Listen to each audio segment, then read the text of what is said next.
దేవుని స్తోత్రాలు. మీ అందరికి వందనాలు. మనం సంవత్సరం 12వ నెలలో ఈ వారంలోని చేరి ఉన్నాం. దేవుని కృపా కనికరములే ఇంతవరకు చేర్చింది. ఈరోజు వచ్చిన మీ అందరికీ వందనాలు. దేవుడే మిమ్మల్ని నడిపించాడు. దైవ గ్రంథంలో నుండి లూకా సువార్త 1వ అధ్యాయము 31వ వచనం. లూకా సువార్త 1వ అధ్యాయము 31వ వచనం. దైవ బైబిల్ గ్రంథాలు ఉన్న వారందరూ తెరిచి చదవండి. ఇదిగో నీవు గర్భము ధరించి కుమారుని కని ఆయనకు యేసు అను పేరు పెట్టుదువు. దేవదూత కన్యకైన మరియను దర్శించి చెప్పిన మాట. ఈ క్రిస్మస్ సీజన్లో అన్ని క్రిస్మస్ ప్రసంగాలు ప్రతి మందిరాల్లో జరుగుతూ ఉంటాయి. ఈ క్రిస్మస్లో లూథరన్ చర్చెస్లో వేగుంజామన ఆరాధన జరిగి తర్వాత ఆగిపోయింది.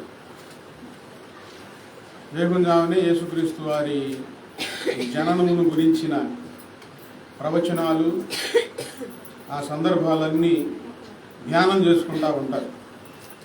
మానమందిరంలో కూడా వేగుంజామన ఆరాధన జరగాలని నేను అంత కోరుకుంటా ఉన్నాను. ఈ వేగుంజామన ఆరాధన అనేది ప్రతిరోజు ఉండాల్సిన విషయం. ఆ దినాలలో యేసు ప్రభు వారు కన్యక గర్భాన పుడతాడని చాలామంది వివాహం చేసుకోకుండా ఎదురు చూస్తూ ఉన్నారు.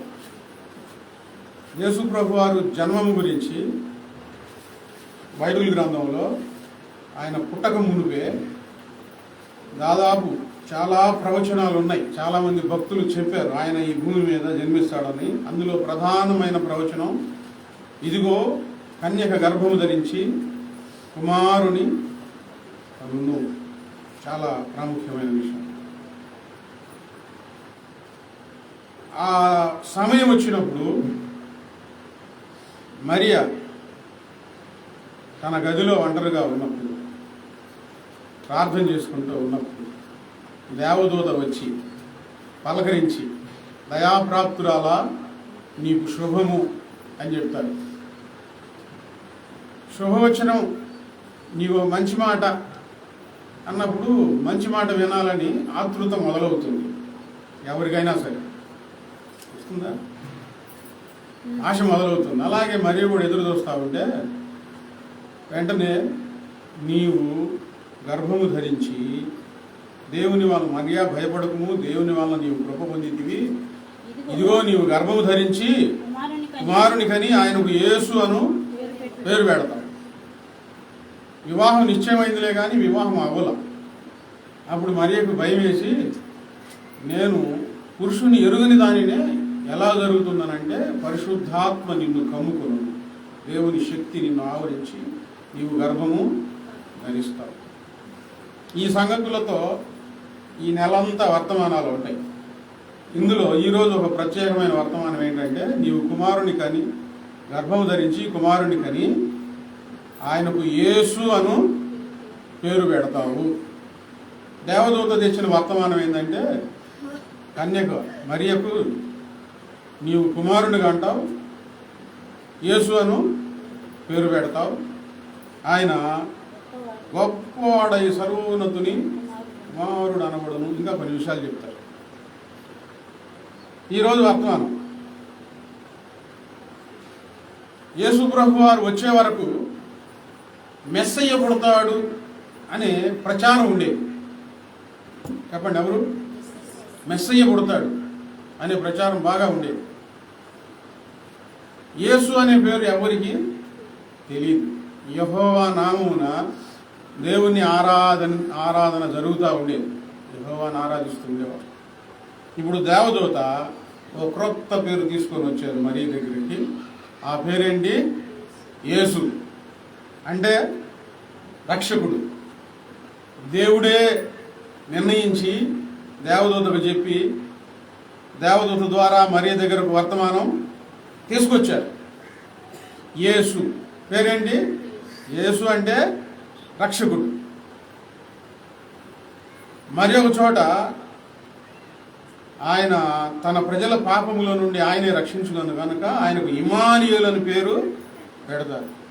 ఇమానుయేలు అంటే దేవుడు మనకు తోడై ఉన్నాడు. మరి ఒక చోట క్రీస్తు అని శబ్దం వస్తుంది, ఆ పేరు పలకబడుతుంది. క్రీస్తు అంటే అభిషక్తుడు, దేవుని చేత అభిషేకించబడిన వాడు, మనలను రక్షించేవాడు, మనకు తోడుగా ఉండే దేవుడు. ఇందులో కులమత భేదాలు ఏమి లేవు. ప్రజలందరకు ఈ పేరు ఎవరు పెట్టారు చెప్పండి? ఇప్పుడు ఎవరు పెట్టారు? ఇప్పుడేగా చెప్పింది. అట్లా రావాలి. ఇవాళ వచ్చిందాం వస్తాను. చెప్పండి ఎవరు పెట్టారు పేరు? వాడు అట్లా కూర్చుంటే ఏమర్థమైంది? ఈ పేరు ఎవరి దగ్గర నుంచి వచ్చింది? దేవుని దగ్గర నుంచి వచ్చింది. మనుషుల ఊహలలో కూడా లేనిది, మనుషులు ఎవరు అనుకోనిది. ఎందుకు దేవుడు ఆ పేరు పెట్టారంటే ఈ మనుషులందరినీ రక్షించడానికి ఆయన తండ్రి సన్నిధిలో నుంచి ఈ భూమి మీదకు వస్తూ ఉన్నాడు కనుక. ఈయన రక్షకుడు. ప్రతి పేరుకు ఒక అర్థం ఉంటుంది. సింహాసనాసీనుడై మహావృద్ధుడై నడుము మొదలుకొని పైకి అగ్ని జ్వాలామయమై, నడుము మొదలుకొని క్రిందకి అగ్ని జ్వాలామయమై, సమీపింపరాని తేజస్సులో దేవదూతలు కూడా చూడలేనంత మహిమలో ఉన్న దేవుడు. ఆయన వాక్కు అయిన యేసుక్రీస్తు వారిని ఈ భూమి మీదకు పంపిస్తూ నామకరణం ఆయన చేశారు. యేసు. చెప్పండి ఏంటది? యేసు. దేవదూత ఎప్పుడు వర్తమానం తీసుకొచ్చారో ఆ వర్తమానం మరియ మనసులో ఉంది. యేసుప్రభు వారు జన్మించిన తర్వాత ఆయనకు యేసు అను పేరు పెట్టారు. ఇప్పుడు మరలా చెప్పండి, ఈ పేరు ఎవరు పెట్టారు? ఎవరు పెట్టారు? మనుషులు పెట్టిన పేరు కానే కాదండి, దేవుడు పెట్టిన పేరు అది. దేవదూతలు కూడా కాదు, దేవుడు మనసులో వచ్చిన పేరు అది. ఈ భూమి మీద మనుషులలో జరిగే సంగతులు ఏంటంటే మనిషి రూపాన్ని పెట్టి ఒక పేరు పెడతారు. తాత ముత్తాతల వంశంలో ఉన్న వారి పేరు పెడతారు జ్ఞాపకార్థంగా. అమ్మ ఒక పేరు అనుకునిద్ది, నాన్న ఒక పేరు అనుకుంటాడు, అమ్మమ్మ ఒక పేరు అనుకునిద్ది, తాతయ్య ఒక పేరు అనుకుంటాడు. ఈ పేరు పెట్టాలంటే ఈ పేరు పెట్టాలని వాదన జరిగింది. ఒక్కోసారి ఏం చేస్తారంటే నీకు నాకు వాదన ఎందుకు, ఆ పేరు ఈ పేరు కలిపి పెడదామని చెప్పి ఇంత పొడుగు పేరు ఒకటి పెడతారు వారి. ఇక అందులో ఇక పేర్లన్నీ కలిసి ఉంటాయి అన్నమాట. ఈ పేర్లన్నీ మనం ఆడ పిలుస్తామని చెప్పి ఒకళ్ళు ఏం చేస్తారు, ఇంత బుట్టి పేరు పెడతారు. చిట్టి, కిట్టి, చిన్ని, ఎంత పెద్ద పేరు ఆడ పిలుస్తామని. ఈ పేర్లు ఏంది? ఎవరు పెట్టినవి ఇవన్నీ? ఎవరు పెట్టినవి? మనుషులు పెట్టిన పేర్లు. మా అమ్మ ఎవరో నాకు కాళేశ అని పేరు పెట్టారు. నేను బాప్తిసం తీసుకోకముందే పంజాబ్లో పనిచేస్తూ క్రిస్మస్ పండగకి వచ్చి కాశీ గారి చేత పేరు పెట్టించుకొని మళ్ళీ పంజాబ్ వెళ్ళిపోయాను. పేరు పెట్టించుకోవడం కోసం ఇక్కడికి వచ్చా. నేను వచ్చి కాశీ గారు నేను పేరు మార్చుకోవాలంటున్నాను, పేరు పెట్టనంటే బాప్తిసం తీసుకుంటే పేరు మార్చుతాం, లేదా పేరు మారవము అని అంటే, లేదండి నేను అక్కడి నుంచి వచ్చాను ఆశతో, నాకు యేసయ్య అంటే ప్రేమ, ఆయన అంటే అభిమానం అని చెప్పి పేరు పెట్టమంటే ఆయన పేరు పెట్టబోయే ముందు భాష గారు నాకు డేవిడ్ అని పేరు పెట్టు అని అన్నాను. నువ్వు చెప్పింది మేము పెట్టమయ్యా, దేవుడు ఏది చెప్తే మేము అది పెడతామన్నాడు. తిమోతి అని పేరు పెట్టారు నాకు. ఆ పేరు నాకు అర్థం కాదు, తిమోతి ఏంగా అనుకున్నా. నాకు ఒక రకంగా అనిపించింది తిమోతి అని పేరు పెడితే. తర్వాత అర్థమైంది తిమోతి అంటే దాని అర్థం తెలిసి సంతోషించండి, నమ్మకమైన వాడు అని బైబిల్లో ఉంది. ఒక ఆమె నా పేరు చెప్తే త్రిమూర్తి అనిపించేది. నేను త్రిమూర్తిని కాదు తిమోతిని అంటే నేను ఇంతే పిలుస్తాలే, నువ్వు త్రిమూర్తి వెళ్ళాను.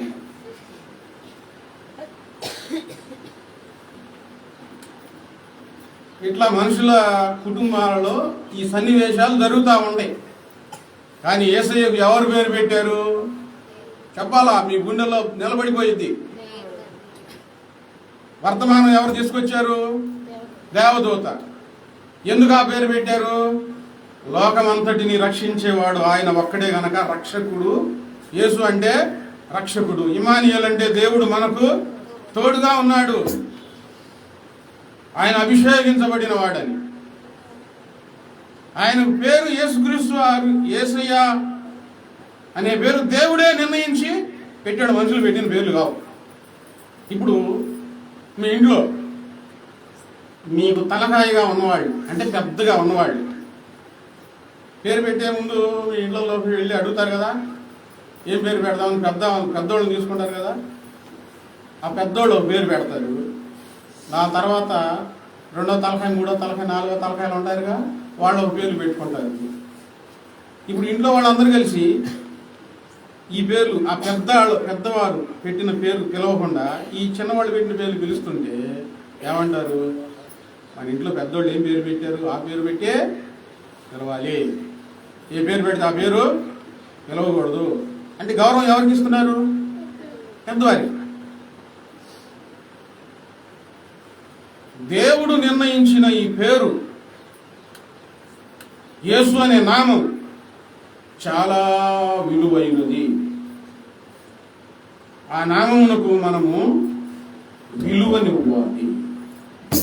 అందుకే ఇప్పుడు దాకా ఇంత చెప్పాను.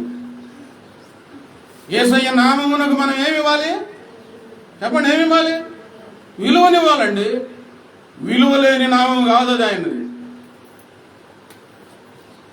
దేవుడే పెట్టిన పేరు ఓ మంచి సంగతి. ఈ యేసయ్య నామం మన ఊర్లో తెలిస్తే ఇంకొక ఊర్లో తెలియకుండా ఏం లేదు. మన దేశంలో ఆచారాల ప్రకారం కొంతమంది దేవతల పేర్లు ఇక్కడ కొంతమందికి తెలుసు, పక్క జిల్లాలో కూడా తెలియదు. మళ్ళీ మన దేశంలో కొన్ని తెలిసిన పేర్లు వేరే దేశాల్లో తెలియవు. కానీ యేసయ్య నామం ప్రపంచమంతా మారుమ్రోగుతా ఉంది. ఎందుకు? అది దేవుడు పెట్టిన పేరు, దేవుడు నిర్ణయించిన పేరు. ప్రపంచం అంతా మారుమోగుతుంది. యేసయ్యను ఆరాధించే హృదయాలలో మారుమోగుతుంది. యేసయ్యను ద్వేషించే వారి నోట కూడా మారుమోగుతుంది. ద్వేషించే వాళ్ళ నోట కూడా మారుమోగుతా ఉంది. మీరు వింటున్నారు, నేను వింటున్నాను. యేసయ్యను ఆరాధించే వాళ్ళన్నా ఒక్కోసారి ఆయన నామస్మరణ, ఆయన నామం యొక్క జ్ఞాపకం మర్చిపోతారేమో కానీ యేసయ్యను ద్వేషించే వాళ్ళు ఉండారు కదా, వీరి నోట మాత్రం మాటి మాటికి మార్పు రోగుతానే ఉందండి. ఈ మధ్య కొత్త మనుషులు పుట్టుకొచ్చారు. చిన్నప్పుడు రాక్షసులు అనేవాళ్ళు, వాళ్ళు ఎక్కడ ఉంటారో పెద్దయిన తర్వాత చూడాలి ఎక్కడైనా అనుకునేవాళ్ళం. రాక్షసులు అంటే మనుషుల మధ్యలో ఉండే క్రూరమైన మృగ స్వభావం కలిగిన వాళ్ళే రాక్షసులు. జల ఏమో మెత్తగా నొప్పి లేకుండా రక్తం తాగిద్ది, సింహం ఏమో నొప్పి పుట్టించి కసా కొరికి తిని అది రక్తం తాగిద్ది. ఈ వింత మనుషులు. ఒకడొచ్చాడు మరి ఘోరంగా, ఆయన నామం ఎత్తంది ఆడి కడుపు నిండదనుకుంటా, ఏసా పీసా అనుకుంటా వస్తున్నాడు, ఏసు ఎవడో అనుకుంటా వస్తున్నాడు. ఇప్పుడు ఈరోజు కూడా మిమ్మల్ని కూడా నేను అడుగుతున్నాను, అక్క చెల్లెల్లోనైనా అన్నదమ్ముల్లోనైనా మీకు బాధ కలిగించి వారంటే మీకు అసహ్యం వేసింది అనుకోండి, వారి పేరు వినటానికైనా మీకు బాధ కలిగింది. వాళ్ళ పేరు నా దగ్గర ఎత్తొద్దు, చేయవద్దు అసలు. ఇంకా ఎందుకు, వాళ్ళు ఏదో బాధ కలిగించారు మీకు, ఇక వాళ్ళతో మాట్లాడటానికి వాళ్ళ పేరు వినటానికే మీరు బాధపడతారు. ఈ యేసయ్యను ద్వేషించేవాళ్ళు మాటి మాటికి ఆయన పేరు ఎందుకు ఎత్తడం ఇష్టం లేదు కదా. ఎందుకో తెలుసా, ఓ రహస్యం నేను చెప్తా ఉన్నాను. అది దేవుడు పెట్టిన పేరు కనుక ఆరాధించే వాళ్ళ నోట మారు మ్రోగుతూ ఉంటుంది, ద్వేషించే వారి నోట కూడా ఆ పేరు మారు మ్రోగుతూ ఉంటుంది. తప్పు అనుకున్నప్పుడు ఆ పేరు నీకెందుకు?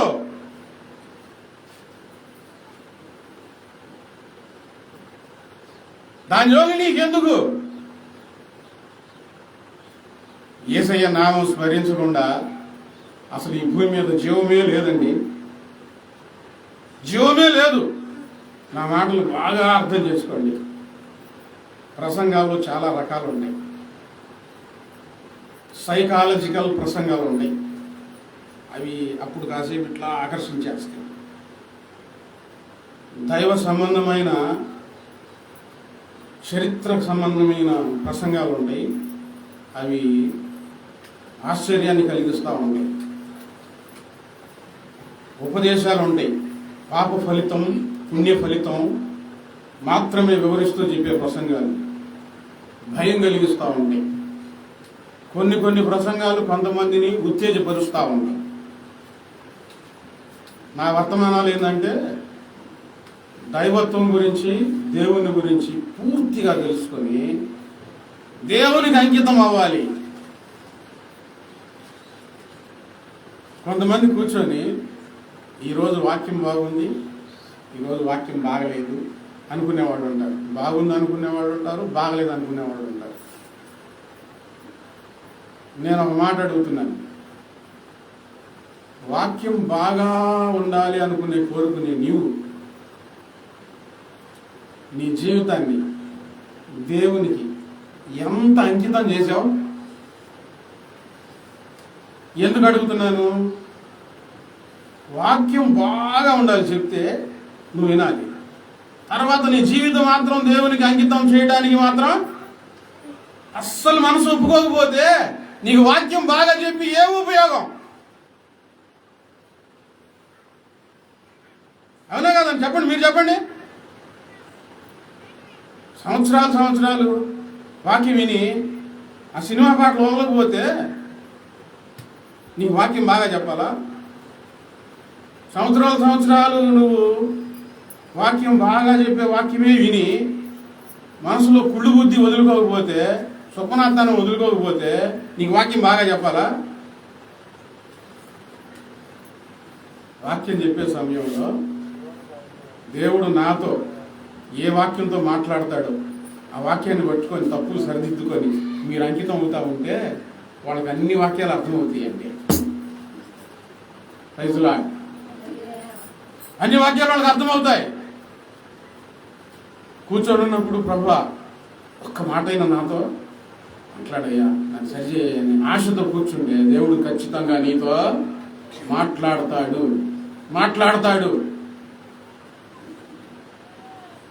యేసయ్య నామము ప్రబలిపోయింది.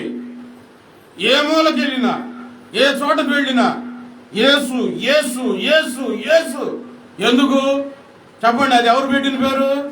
దేవుడే పెట్టిన పేరు అండి అది. అందుకే ఆయన నయం మారుమవుతూ ఉంటుంది. నేను పాట రాసుకున్నాను, రికార్డ్ చేయడానికి సరిగ్గా సహకారం లేక, స్తోమత లేక అలాగే మనసులో పాడుకుంటా ఉన్నాను. ఇక్కడ రాజేశ్వరుడు ఇంట్లో ఉన్నప్పుడు డాబా మీద కూర్చొని రాసుకున్న పాట. కీర్తనీయమైన నీ నామమెల్లప్పుడు పాడుకుందును నా యేసయ్యా, కీర్తనీయమైన కీర్తనీయమైన నీ నామమెల్లప్పుడు పాడుకుందును నా యేసయ్యా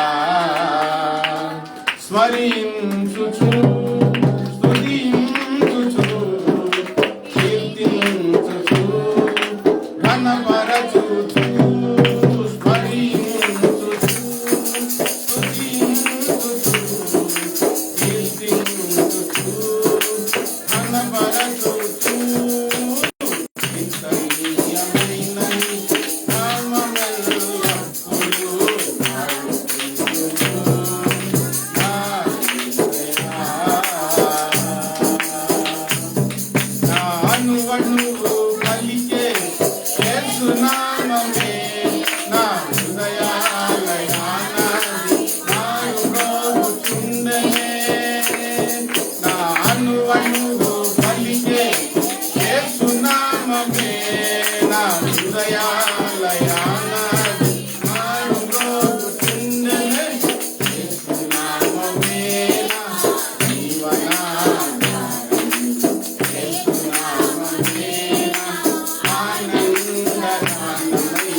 అణువులో ఆ నామం ధ్వనించాలి. నాలుకల మీద కాదు, పెదవుల మీద కాదు. నాలుకల మీద పెదవుల మీద కాదు, అణువులో. ఈ వాహనం తెచ్చినప్పటి నుంచి ఒక సంగతి బాగా గమనించాలి. బాగా బాధ కలిగినప్పుడు, భారం ఎక్కువైనప్పుడు వారు ఆరాధించుకునే దేవుని పేరు స్మరించుకోవడం మనిషికి అలవాటు. భారం ఎక్కువైంది. ఆటో ఎక్కేటప్పుడు భారం ఎక్కువైంది కదా, కొంచెం మోకాళ్ళు కదలవు కదా. అలా ఎక్కి అడుగు పెట్టేటప్పుడు యేసయ్యా అంటున్నారు. ఆ ప్రాణం ఉలిక్కి పడింది. అమ్మ, నా దేవుని నామం అని. అట్లా ఎంతమందో యేసయ్య గుర్తుకొచ్చాడు. యేసయ్య మీద ఈ భారం, అటు ఎక్కి భారం ఎవరి మీద వేసారు ఇప్పుడు? యేసయ్య. ఒక్క మాత్రం ఒకరోజు ఖాళీగా వస్తూ ఉంటే పరిగెత్తుకుంటే అయ్యా ఆపై అంటే ఆమె కూడా కొంచెం పెద్ద వయసు ఆటో ఎక్కలేక నారాయణ ఎప్పుడు యేసయ్య అని వినపడేదే. ఇప్పుడు ఏంది ఈ మాట? ఆమె ఆరాధన అదేమో. అయితే ఒక్కసారి మాత్రమే వినపడిందండి. ఎక్కువసార్లు ఎవరి పేరు వినపడింది? యేసయ్య. ఆధిక్యత ఏ నామానికి ఉందంటే ప్రపంచం అంతా చెప్పండి అందరూ గట్టిగా, యేసయ్య. యేసయ్య ఆధిక్యత. ఒక మంచి భక్తిపరుడు యేసుప్రభు వారంటే తెలియదు. జీవితం మంచిది, ప్రవర్తన మంచిది, వ్యక్తిత్వం మంచిది. ఈ మైక్లో యేసయ్య పాటలు వినపడుతున్నప్పుడు ఇట్లా చెవులు మూసుకొని వెళ్ళేవాడు. ఆ పేరు నేను వినకూడదు, అది అపవిత్రం అనుకొని. తర్వాత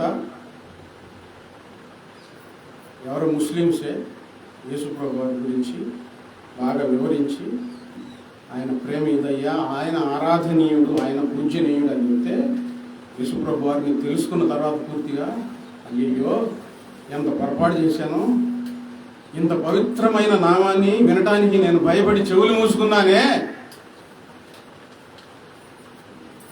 అని ఆయన చాలా మంచి సేవ జరిగించాడు. యేసయ్య నామం మనమందరం పిలుచుకోదగినదండి. కొన్ని వాక్య భాగాల్లో నిర్గమాకాండం 34:14 బైబిల్ గ్రంథంలో చదివితే త్వరగా తీసి చదవండి. నిర్గమాకాండం 34వ అధ్యాయం 14వ వచనం. ఏలయనగా వేరొక దేవునికి నమస్కారం చేయవద్దు. ఆయన నామం రోషం గల యెహోవా. రోషము కలిగిన నామం ఆయన నామం. ఏ నామం ఆయన నామం? రోషం కలిగిన నామం. నువ్వు వేరొక దేవునికి ఎట్లా అనుకుంటే ఎవరి పాపం వస్తుంది?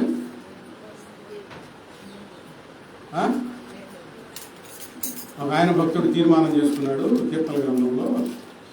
ఎంత తీర్మానం అంటే కీర్తన గ్రంథం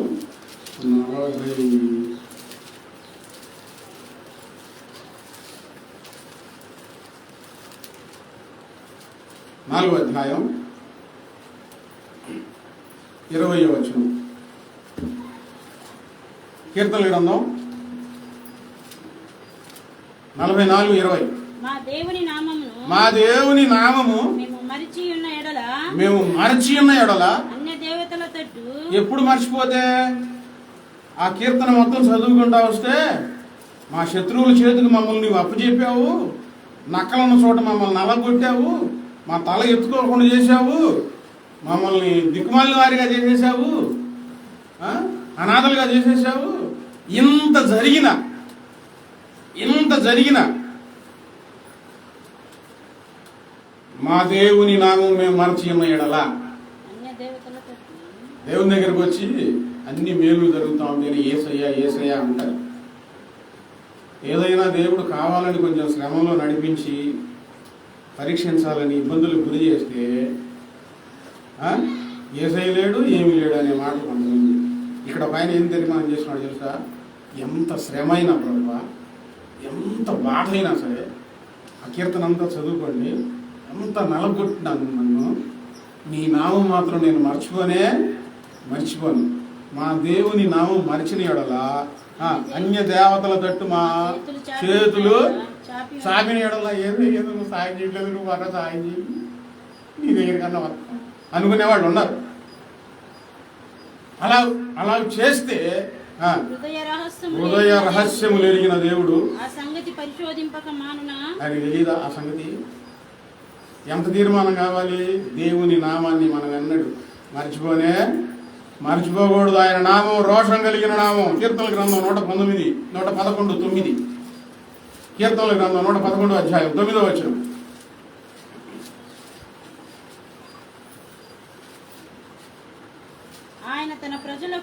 ఆయన తన ప్రజలకు విమోచనము కలుగజేయవాడు.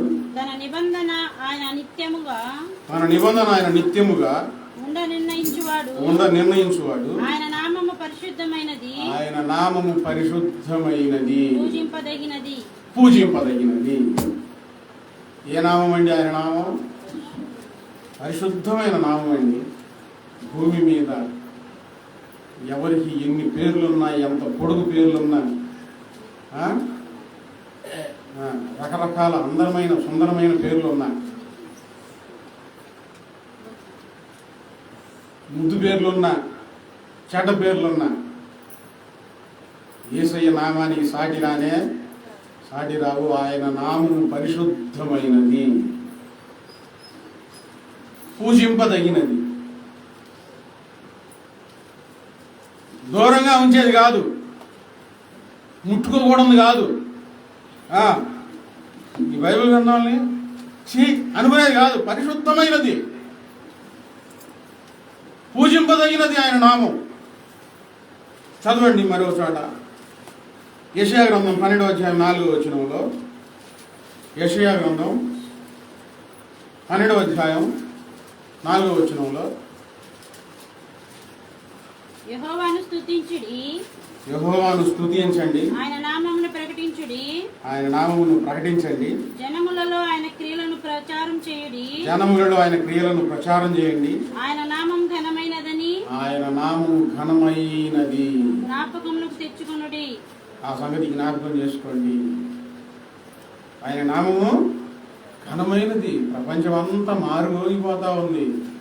ఎవరైనా ఘనకార్యాలు చేస్తే గిన్నిస్ బుక్లో ఎక్కిస్తారు. ఎందుకు? ఆ పేరు అందరూ జ్ఞాపకం చేసుకోవాలి. ఆయన ఈ ఘనకార్యం జరిగించాడని. యేసయ్య నామం ఘనమైనది. ఈ గిన్నిస్ బుక్ ఒకరోజు కాలిపోయిద్దాము, కానీ ఆయన నామ ఘనత మాత్రం చెక్కు చెదరదండి. చదవండి మరో చోట కీర్తన 148:13. కీర్తన గ్రంథం 148 అధ్యాయం 13వ వచనం. 140.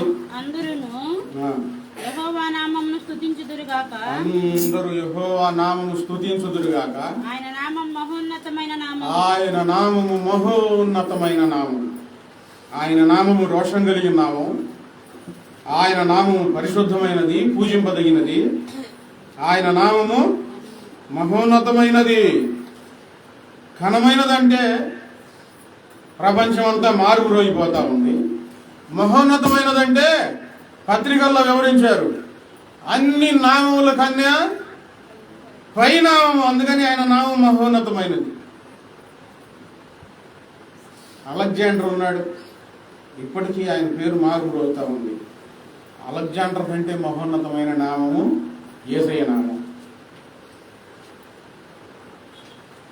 ఇంకా చాలామంది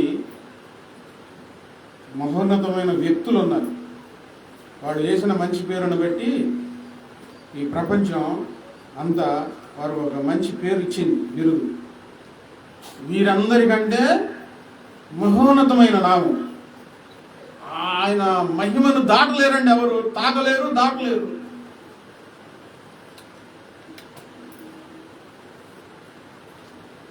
అపోస్తలుల కార్యములు 10:43. క్రొత్త నిబంధనలో అపోస్తలుల కార్యములు 10వ అధ్యాయం 43వ వచనం.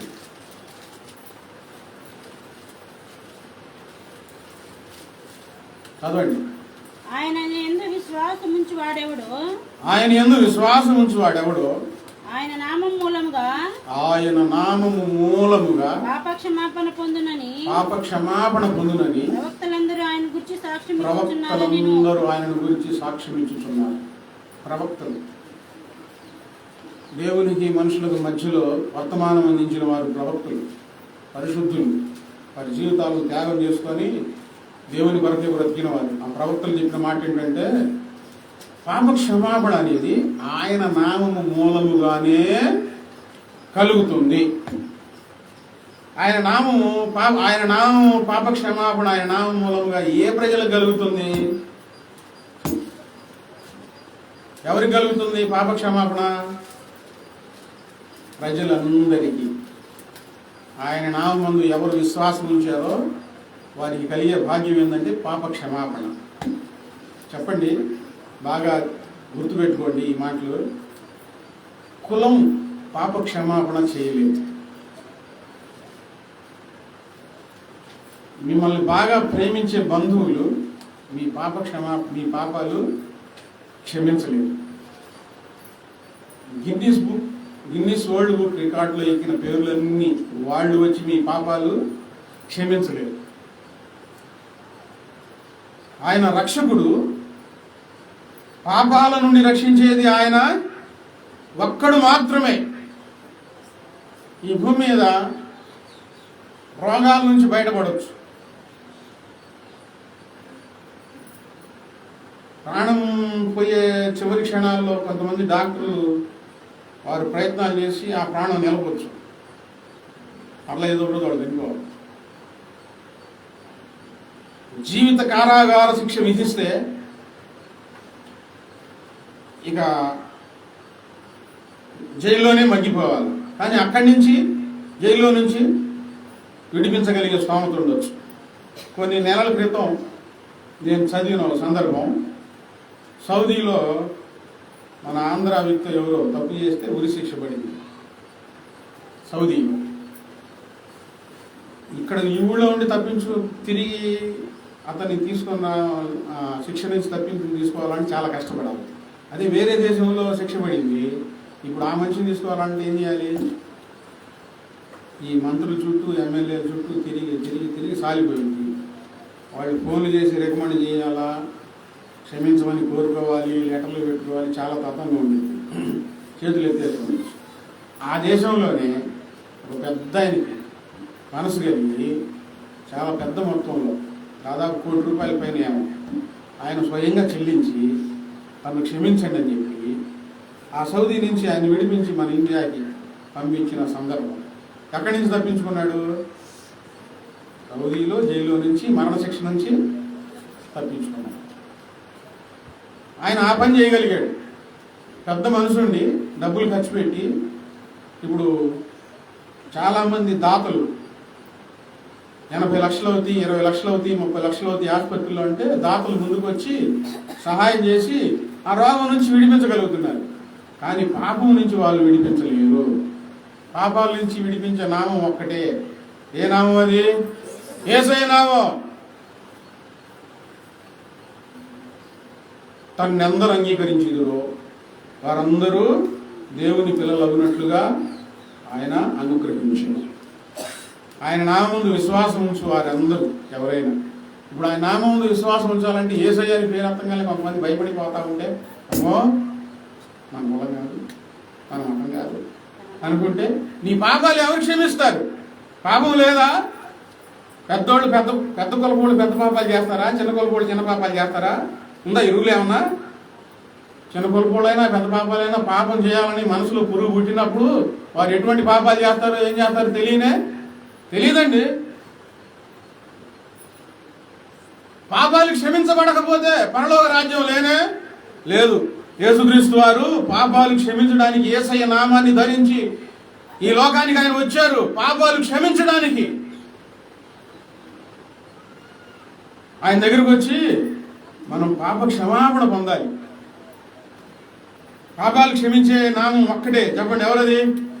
యేసయ్య నామం మాత్రమే. నీ పాపాలన్నీ తీసివేయబడాలంటే నాలో పాపం లేదని ఎవరు చెప్పలేరు. పాపాలు క్షమించే నామం ఆయన నామం. అందుకే ఆయన నామం అన్ని నామముల కన్నా ఈ నామం అయింది. ఇప్పుడు మనం ఏం చేయాలి? సత్యాన్ని తెలుసుకోవాలి. చదవండి. రూతు గ్రంథం 4:14. రూతు గ్రంథం 4:14.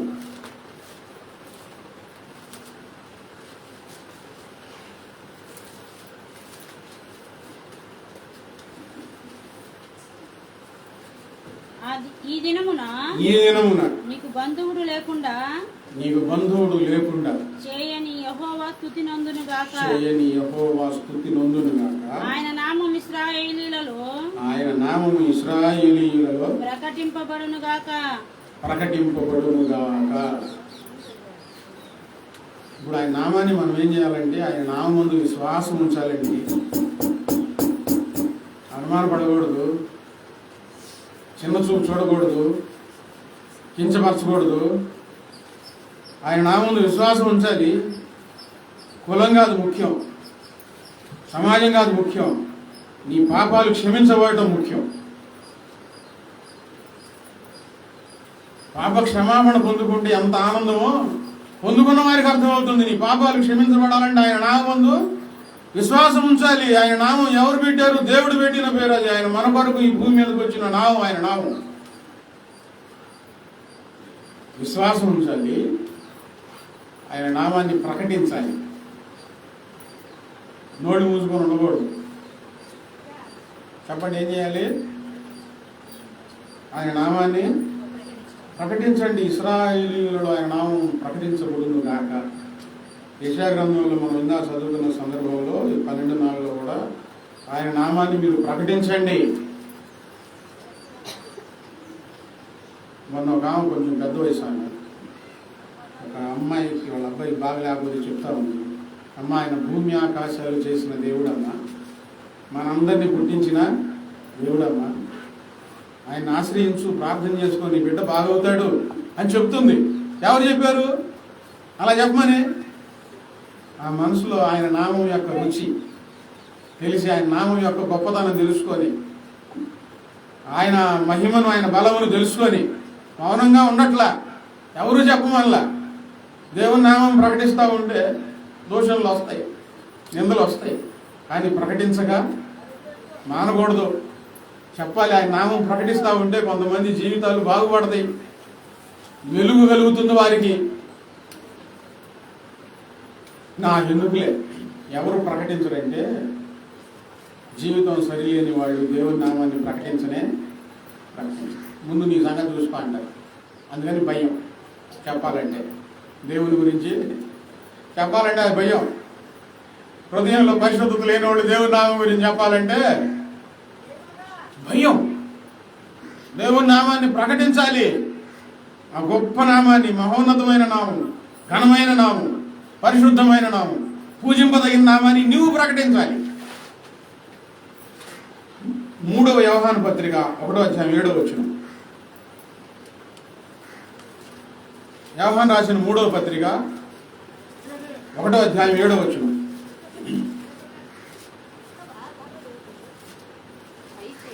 అయితే యోహాను రాసిన 3వ పత్రిక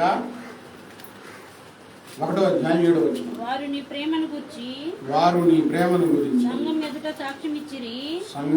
సాక్ష్యం ఇచ్చిరి. వారు అన్య జనుల వలన ఏమీ తీసుకొనక ఆయన నామం నిమిత్తము బయలుదేరిరి గనుక దేవునికి తగినట్టుగా నీవు వారిని సాగనంపు. ఇక్కడ ఎందుకు చెప్తున్నారంటే దేవుని నామం గుర్తెరిగిన వారు ఆయన ప్రకటించడానికి ఆయన నామం నిమిత్తం బయలుదేరతారండి బయటికి. నేను ఒక్కడే కాదు వాక్యం చెప్పేది. ఇక్కడ విన్న వాక్యం మీరు ఆచరించి, పాటించి, మీ హృదయంలో భద్రపరుచుకొని, మీరు కూడా బయటికి వెళ్ళి బైబిల్ పట్టుకొని తలుపు తట్టి, అమ్మా ఇదిగో మన దేవుడు గొప్పవాడు, ప్రేమించే దేవుడు, మన కోసం ప్రాణం ఇచ్చిన దేవుడు, ఈ మాటలు చెప్పలేరా? చదువు కావాలా? ప్రార్థనకు రండి. మీ ప్రార్థనకు వెళ్ళేవాడు సంగతులన్నీ మాకు తెలుసులే అన్నారనుకోండి. ప్రార్థనకు వెళ్ళేవాడిని చూడబాకండి. ఎవరు చూడండి? ఆయన నామాన్ని చూడండి. ఆయన వెలుగులో ఉన్నవాడు, ఆయన పరిశుద్ధుడు, ఆయన బట్టి రండి. దేవుని నామం నిమిత్తం బయలుదేరాలి. ఇప్పుడు నాకెందుకు ఈ ప్రయాసాన్ని ఏమైనా కూడబెట్టుకోవడానికి? దేవుని నామం నిమిత్తం బయలుదేరిన వారెవ్వరూ ఈ భూమి మీద ఏమీ దాచిపెట్టుకోలేదండి. నిజంగా చాలామంది పాస్టర్లు వాళ్ళ బ్యాంక్ బ్యాలెన్స్లు స్వతహాగా వారికి ఏమీ ఉండవు. చాలామంది అపోహ ఏంటంటే దేవుని పేరు చెప్పుకొని బతుకుతున్నారు. వీళ్ళు నిజమే, కొంతమంది దేవుని పేరు చెప్పుకొని బతుకుతున్నారు. దేవుని నామం నిమిత్తం బయలుదేరల వాళ్ళు వాళ్ళ పాపులేషన్ కోసం, వాళ్ళ బ్రతుకు తెరువు కోసం వచ్చిన వాళ్ళు ఉన్నారు. దేవుని నామం నిమిత్తం బయలుదేరాలి. దేవుని నామం నిమిత్తం. ఇంట్లోనే కూర్చొని ఉంటే మగ్గిపోతాం, మురిగిపోతాం. కొన్ని కోడిగుడ్లు ఉంటాయి, కొన్ని పిల్లలు అవుతాయి, కొన్ని ఏమైపోతాయి, మురిగిపోతాయి, పనికిరావు. నీ భక్తి జీవితం మురిగిపోకూడదు. నువ్వు బయలుదేరు. తూర్పు దేశపు జ్ఞానులు నక్షత్రాన్ని చూసి ఆయనను పూజించడానికి ఏం చేశారు? ఇంటికాడే కూర్చున్నారా? చాలా కష్టపడి దేశం వదిలిపెట్టి కష్టపడి వెతుక్కుంటా బయలుదేరి వచ్చారండి. నువ్వు దేవుని కోసం బయలుదేరు. చుట్టుపక్కల వాళ్ళు అందరితో తాగాదలే. నువ్వు వెళ్ళి వాక్యం చెబుతావు, ఏడ బయలుదేరతావు? నీ ఇంట్లో వాళ్ళని రక్షించుకో, నీ బంధువులను రక్షించుకో, బయలుదేరి ప్రార్థన చెయ్యి. ఆయన వాక్యాన్ని ప్రకటించాలి. ఆయన నామం నిమిత్తం నువ్వు బయలుదేరాలి. ప్రకటన 22:4. ప్రకటన 22:4.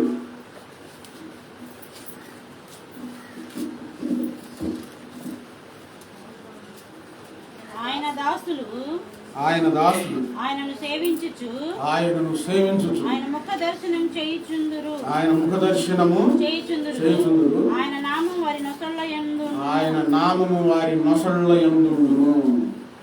ఘనమైన ఆయన నామం, రోషం కలిగిన ఆయన నామం, మహోన్నతమైన ఆయన నామం, పరిశుద్ధమైన ఆయన నామం, పూజింపదగిన ఆయన నామం. ఎవరైతే ఆయన నిమిత్తం బయలుదేరతారో వారి నొసళ్ళ యందు ఆయన నామం ఉంటుందండి. ఆ నామాన్ని ధరించుకోవడం ఎంత భాగ్యం, ఆ నామం స్మరించడం ఎంత భాగ్యం, ఆ నామాన్ని ప్రకటించడం ఎంత భాగ్యం. సామాన్యమైనది కాదు.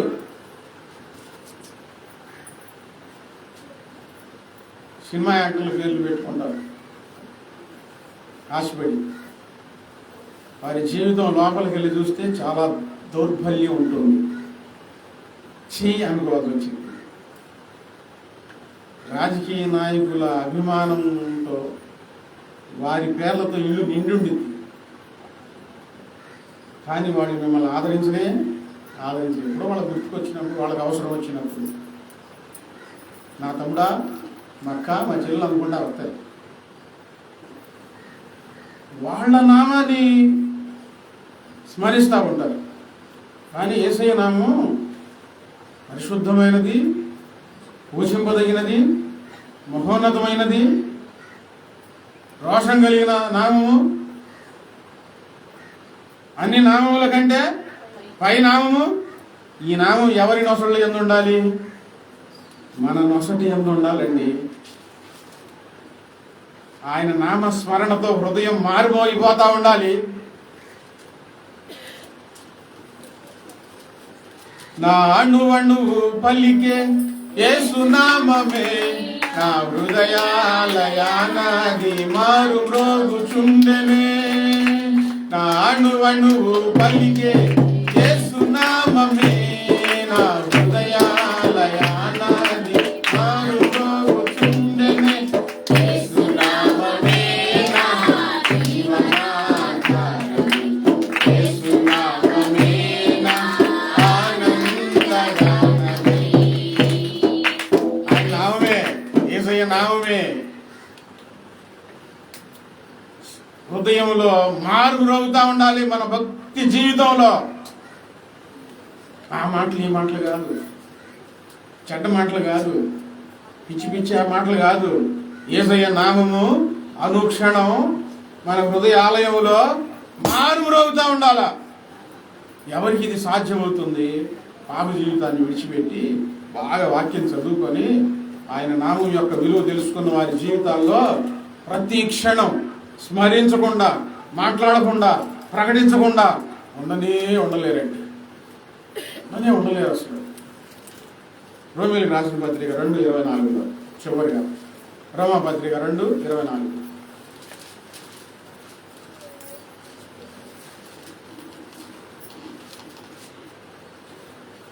రాయబడిన ప్రకారం మిమ్మల్ని బట్టియే కదా దేవుని నామము అన్య జనుల మధ్య దూషించబడుతున్నది. ఆయన నామం మన నొసళ్ళ యందు ఉండాలి. ఆయన ముఖదర్శనం చేసుకుంటూ ఆయనను సేవించే జీవితం కలిగి ఈ భూమి మీదనే ఉండాలి. కానీ ఆయన నామం మన జీవితాన్ని బట్టి దూషించబడకూడదు.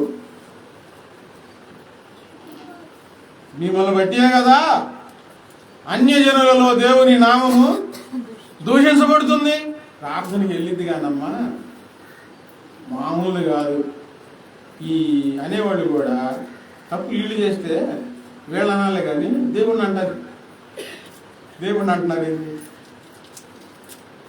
వీళ్ళని 2 పేకండి. తప్పు చేస్తున్నారు, దేవుని దగ్గరికి వెళ్తాను.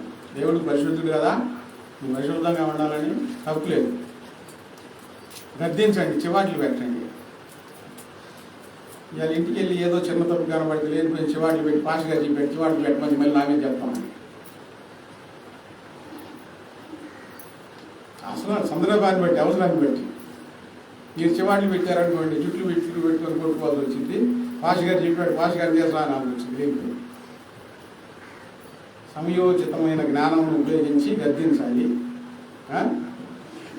నేను కూడా ఈ జ్ఞానం లేక ముఖాన గద్దించి కొంతమంది శత్రువులు అయిపోయారు.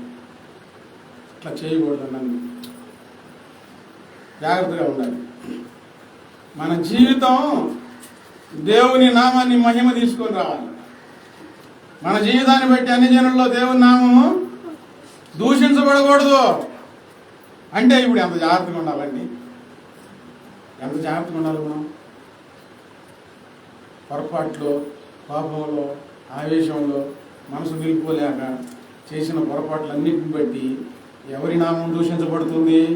మిమ్మల్ని బట్టే కదా అన్య జనుల్లో దేవుని నామము దూషించబడుతుంది. మనం ఆయన నామము నిమిత్తం, యేసుక్రీస్తు వారు చెప్పారు, నా నామము నిమిత్తము జనులు మిమ్మల్ని హింసించి, దూషించి, అబద్ధముగా చెడ్డ మాటలెల్లా పలుకున్నప్పుడల్లా మీరు సంతోషించి గంతులు వేయండి, పరలోకమందు మీ ఫలము గొప్పదగును. ఆయన నామం నిమిత్తం బయలుదేరి ఆయన నామాన్ని ప్రకటిస్తూ ప్రాణం పోయినా పర్వాలేదండి, ప్రాణం పోగొట్టుకున్నా పర్వాలేదు. తప్పు చేసి దేవుని నామానికి ఘోషణ అలాగే చేయకూడదు. ప్రాణం పోతా ఉన్నా మౌనంగా ఉండి ప్రాణం పోగొట్టుకుంటే దేవుడు మన నామాన్ని భూమి మీద హెచ్చిస్తాడు. లేదు పొరపాటు చేసి అసభ్యకరంగా జీవించి దేవుని దగ్గరికి వచ్చి అపవిత్రంగా జీవిస్తూ ఉంటే, దేవునికి దోషణ కలిగితే అసలు నీ పేరు జ్ఞాపకం లేకుండా చేస్తాడు దేవుడు. పరిశుద్ధంగా జీవించాలి. ఆయన నామం కొరకు ఆయన నామాన్ని మనం ధరించుకోవాలి.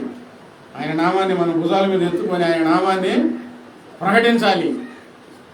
ఆయన పరిశుద్ధుడు కనుక మనం కూడా పరిశుద్ధంగా జీవించాలి. చెప్పండి, ఈ పేరు ఎవరు పెట్టారు? ఎవరు పేరు పెట్టారు? మాలమాది కూడా పెట్టలా. ఇందాక వాక్యం చెప్తా ఇప్పుడు ఇదంతా మీకు చెప్పానా? ఇదంతా 2-3 సార్లు అడిగానా ఎవరు పెట్టారు ఈ పేరు అని? మీరు చెప్పారా? అట్లా కూడా ఆమె కూడా చెప్పింది. ఇందాక చెప్పి ఈ పేరు వాళ్ళు పెట్టింది కాదమ్మా, మనుషులు పెట్టింది అయితే పర్వాలేదు, దేవుడు పెట్టిన పేరు అంటే వాడు పెట్టలేదులే కానీ ఆయన గొడవళ్ళ ఇంట్లో పెట్టాడుగా, పశువుల దొట్లో పెట్టారుగా, యాదవులు పెట్టారులే అంటే గొడవలు పెట్టారులే అని ఇప్పుడు చెప్పింది ఏంది నేను నీకు? మర్చిపోయా దేవుడు పెట్టాడు అంటారు. అంటే ఎంత వాక్యం చెప్పినా మైండ్ ఆడవా పెట్టి ఉంటే ఏం అర్థం అవుతుంది? వాళ్ళోళ్ళు పెట్టలా, మానవాళి కూడా పెట్టలా. ఎవరు పెట్టారు? దేవుడు పెట్టిన పేరు. అది ప్రబలిపోయింది. నీ గుండెల్లో మార్పు రాగాలి, నీ నొసటి ఆయన నామం ఉండాలి. ప్రజల నోటే ఉండాలి. తెలుసా? యేసయ్య బిడ్డ. హల్లెలూయా. ఏముండాలి? యేసయ్య బిడ్డ. నువ్వు ఎడబడితే అడ్డించుకొని మాట్లాడకూడని విధంగా మాట్లాడతా, వంకలు తిరుగుతా, కళ్ళు వంకలు తిప్పుతా, ఎట్ట పడితే అట్లా నవ్వుతా ఉన్నావు అనుకో, ఎవరో ఒకటి చూస్తుంది. దేవుడు చూస్తున్నాడని భయం లేకుండా దేవుని దగ్గరికి వస్తా పిచ్చి పనులు చేస్తుంటే ఎవరో ఒకటి చూస్తారో చూడరా. యేసయ్య దగ్గరికి వెళ్తాంలే కానీ సైతాన్ని బిడ్డ అంటారు. ఏ పేరు పట్టిపోతుంది? సైతాన్.